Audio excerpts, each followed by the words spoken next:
All right, I don't want to be the only one having fun in these videos. I want you to have fun too, and that's what this video is for. Try it now. So earlier in the notes, we had a link if you are looking at the PDF, or there's a link on Canvas to get to this tool. Go to this tool, try to see if you can solve this problem on your own. Skip to the end of the video if you want, see if we got the same answer. Otherwise, I'll work through it on the video so you can get some more practice. But again, please pause the video and give it a shot. Even if you get stuck, even if you can't start, spend a minute trying something, okay? Even if you erase it or go to a scratch paper. So, factory is manufacturing 3 products. Very creative again. Each you know what? Let's change this. We're gonna make all right. These have to be physical things. Let's make beds. No, let's have beds BB. That's good. Have beds. Let's have cribs for babies, and let's have what's a word that starts with A?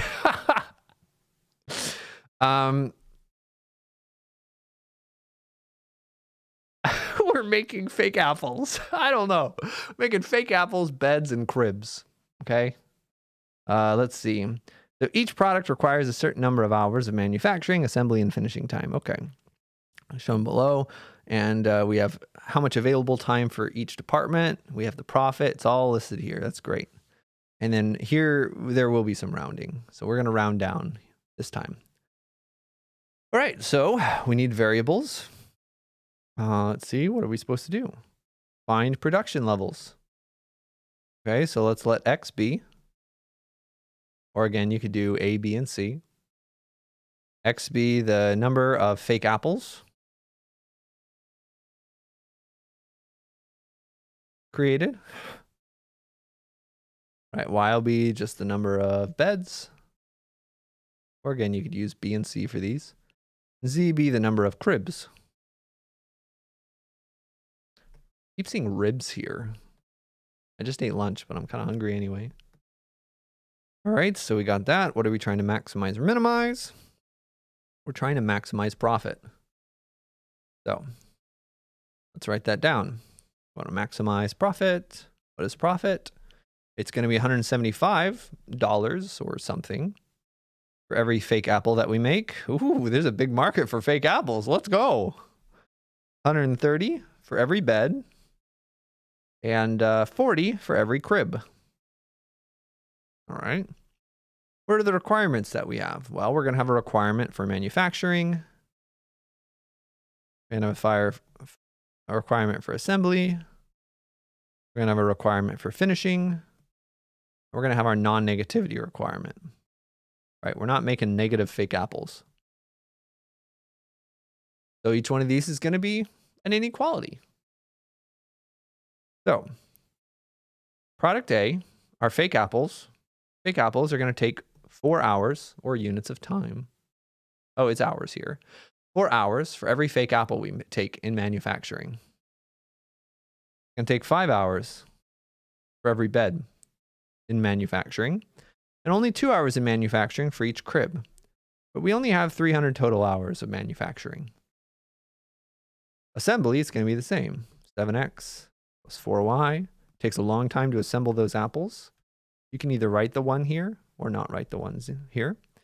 It has to be less than or equal to 250. Finishing 175. Holy moly, it takes a long time to finish an apple. All right, hold on. I'm looking at these numbers. These are looking real suspicious right now. Who hold on, who made these notes? It was me. I'm just gonna pull up this problem real quick. This is looking real suspicious to me. All right, let's see. 4, 5, and 1 are the numbers that should be going here. 4, 5, and 1. There we go. I wrote the problem down wrong. All right, so we're going to have 4 hours of finishing for every apple, 5 hours for every bed, and 1 hour for every crib. We only have 200, that part's correct. 200 hours of finishing time. All right, and then again, each one, not gonna have negative apples or anything. There we go, that's our linear program.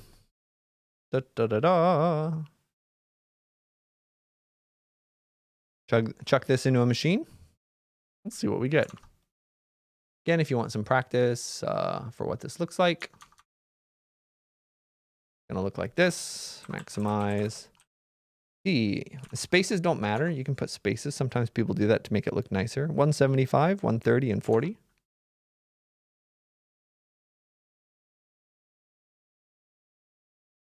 $130. So yeah, spaces usually make things nicer, but you can either include them or not include them. It doesn't really matter. All right, subject, I'm just gonna copy it down from my second window. 4x plus 5y plus 2z less than or equal to 300. 7x plus 4y plus z less than or equal to 250. And 4x plus 5y plus z less than or equal to 200. And x, z, and y can't be negative. Solve this, see what we get. That does not look right.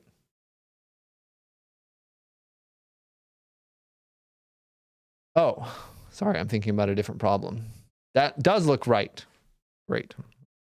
So our optimal profit is about $79.08. A max profit of 79, about 79. Oh, hold on, let's write each one. All right, 79.0789. X is going to be 18.4211. Y is going to be 5.26316. Z is going to be 100 exactly. Great. The maximum profit of about $7,907.89. If we produce, and the problem told us to round down, 18 fake apples, 5 fake beds, and 100 cribs. I don't think and has 2 D's in it. Wow. Great. And we just check our answer and see if this makes sense. Okay. So 18 apples. That's going to be like 124 or 126 right here. Plus 20. 146. 246. Yep. 246 is less than assembly. Do that same thing. Make sure we're not going over for manufacturing or finishing and stuff like that. Check out your profit. Make sure it's going well. Oh, something really interesting happens actually here that I made a small error on. Right? This is the maximum profit for these fractional amounts. But if we're rounding here, we actually need to round our profit accordingly. We know the exact profit of making this amount, right? 175 for those 18, 130 for those 5, and 100 for those 40 for those 100. So we actually can manually calculate this, and we really should. Okay, so if we're making, oh gosh, where'd it go? 18 apples at 175 for profit. 5 beds at 130 for profit. And then 100 at 40 profit. 7,800 only.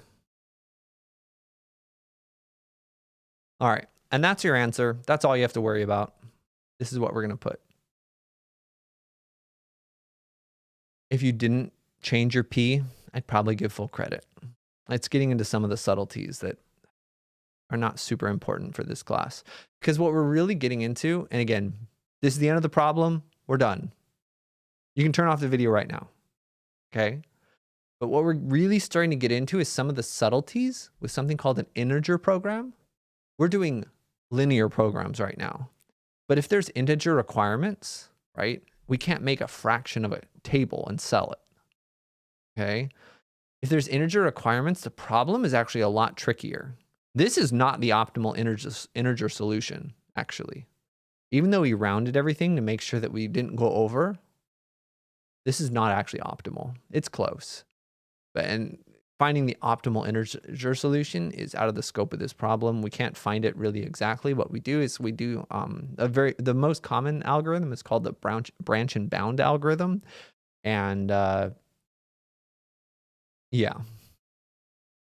Anyway, it's really cool stuff. That's what I did my research on, essentially integer programs, but then a special version of them called stochastic, which means that randomness can happen, which really goes crazy. It deals with random, and then not just integer programs, but mixed integer programs, which really are basically just integer programs. When it says mixed integer, this means that some of the variables will be integers and some of them will be not necessarily integers. Some of them can be fractional. And yeah, I worked on an algorithm that kind of improved the speed of branch and bound, which can be slow. Because usually when we do these problems, they're really, really big. And like I was working with an energy company, and so they had like demand forecasts, that's the randomness. And then the decisions were like when each plant would be producing electricity so we could get the good amount of electricity demand and stuff like that. And so you only get these forecasts a certain amount of time before you have to make the decisions. So if you're running this program and this program takes 20 days to solve, well, that's not going to do the company any good, right? So anyway, that's cool. And that's why one of the reasons I like this stuff, this is really close to the stuff that I like, because I like math to solve problems. I like to solve real problems, okay? As much as I enjoy silly problems like we're going to do in the next section. Anyway, that's just a little bit of fun background about who I am and some of these problems. Have a good day. Bye-bye.